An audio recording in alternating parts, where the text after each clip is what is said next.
देश में लोकसभा चुनाव की घोषणा इसी माह होना लगभग तय है। ऐसे में निर्वाचन आयोग के ऐलान से पहले सियासी दल अपने फायदे के तमाम गुणा भाग करने में लगे हैं। इस बीच सबसे बड़े सूबे उत्तर प्रदेश को लेकर ऐसी चर्चा सुनाई दे रही है जो चुनाव में बड़ा उलटफेर करने का सबब बन सकती है, जिसके परवान चढ़ने से किसी गठबंधन को फायदा तो किसी को बड़ा नुकसान हो सकता है। जिस तरह का ऐलान इस चर्चा के केंद्र में बने दलों के नेताओं ने किया है, उससे इस बात को मजबूत बल मिल रहा है। इसके अलावा विपक्ष के गठबंधन में बीएसपी सहित अन्य जो भी पार्टियां शामिल नहीं हैं, बीएसपी सहित अन्य जो भी विपक्षी पार्टियां शामिल नहीं हैं, तो उनके बारे में किसी को भी बेफजूल कोई भी टीका टिप्पणी करना उचित नहीं है तथा इससे इनको बचना चाहिए। मेरी इनको यही सलाह भी है, क्योंकि भविष्य में देश व जनहित में कब किसको किसी की भी ज़रूरत पड़ जाए, ये कुछ भी कहा नहीं जा सकता है। अर्थात फिर ऐसे लोगों को व पार्टियों को भी काफ़ी शर्मिंदगी उठानी पड़े, ये ठीक नहीं है। और इस मामले में खासकर समाजवादी पार्टी इस बात का जीता जागता उदाहरण भी है। जी हाँ, यूपी में एक ऐसा नया गठबंधन परवान चढ़ने जा रहा है जो कई सियासी दलों के चुनावी गणित बिगाड़ देगा। फिलहाल के सियासी हालात से इस गठबंधन के बनने की उम्मीद भी अधिक दिख रही है। हम बात मायावती और ओवैसी के दल की कर रहे हैं, जिनका लोकसभा चुनाव में तालमेल बन सकता है। इससे पहले वो बिहार में विधानसभा चुनाव मिलकर लड़ चुके हैं, जिसके परिणाम भी बेहतर रहे थे और दोनों दलों ने बिहार में सीटें जीती थी। लोकसभा चुनाव में इनके बीच गठबंधन पर बातचीत होने की बात से राजनीति के भरोसेमंद सूत्र भी इनकार नहीं कर रहे हैं, जिससे साफ हो रहा है कि बीएसपी और एआईएमआईएम के बीच अंदर खाने चुनावी तालमेल पर चर्चा तेजी से आगे बढ़ रही है। इंडिया गठबंधन के द्वारा जिस तरह लगातार एआईएमआईएम के साथ सौतेला व्यवहार किया जा रहा है और हमारे राष्ट्रीय अध्यक्ष जनाब असद ओवैसी साहब से जो नफरत की पराकाष्ठा इंडिया गठबंधन के द्वारा क्रॉस की जा रही है, हम अपने राष्ट्रीय अध्यक्ष से लगातार विचार विमर्श कर रहे हैं। हमारी 3 राउंड की वार्ता हो चुकी है।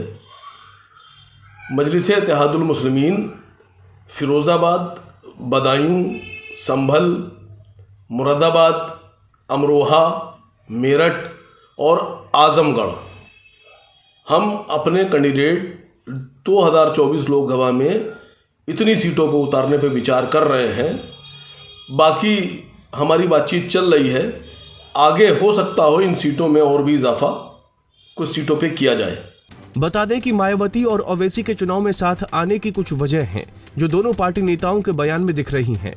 सबसे बड़ी वजह सपा मुखिया अखिलेश यादव का बीएसपी के नेताओं को तोड़ना है, जो मायावती को अंदर ही अंदर चुभ रहा है और इसका बदला अखिलेश से वो चुनाव में लेने को आतुर हैं।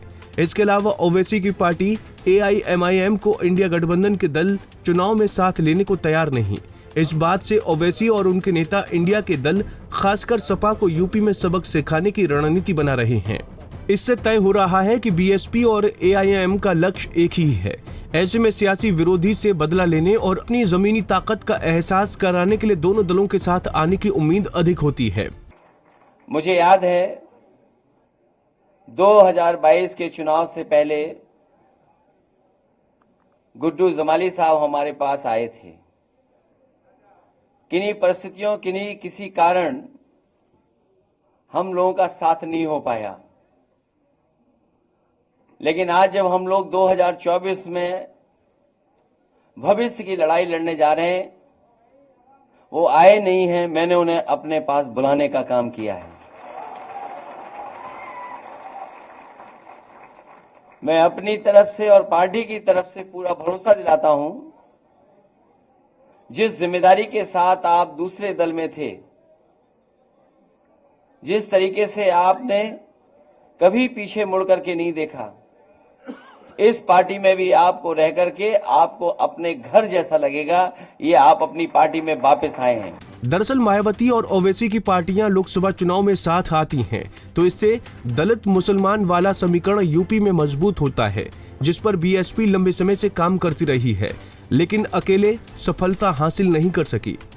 अगर नगर निकाय चुनाव का परिणाम देखें तो वो इस बात का गवाह है कि AIM को मुस्लिम बहुल क्षेत्रों में उम्मीद से बेहतर परिणाम मिले हैं, जो इस बात को पुख्ता करता है कि मुसलमान मतदाता का यूपी में ओवैसी से जुड़ाव है। अगर BSP से AIMIM का लोकसभा में गठबंधन बनता है तो उसके और मजबूती के साथ खड़ा होने की उम्मीद बनती है, क्योंकि BSP का दलित वोटर का साथ मुसलमान मतदाता को मिलेगा, जो एक बेहतर परिणाम दोनों दलों को चुनाव में दे सकता है। इसके अलावा मायावती ओवैसी का ये गठबंधन इंडिया गठबंधन के गुब्बारे की हवा भी यूपी में निकाल सकता है। वैसे भी कुछ मुद्दों पर सपा मुखिया अखिलेश यादव से मुस्लिम नाराज हैं, जिसका फायदा BSP और AIMIM आपसी तालमेल से उठाने की फिराक में दिख रहे हैं। Bureau report, Punjab Kesari TV. हमसे जुड़े रहने के लिए हमारे YouTube चैनल को सब्सक्राइब करें और नई वीडियो की नोटिफिकेशन के लिए बेल आइकॉन को दबाएं। अगर आप ये वीडियो Facebook पर देख रहे हैं तो लाइक जरूर करें और ज्यादा से ज्यादा शेयर करें। धन्यवाद।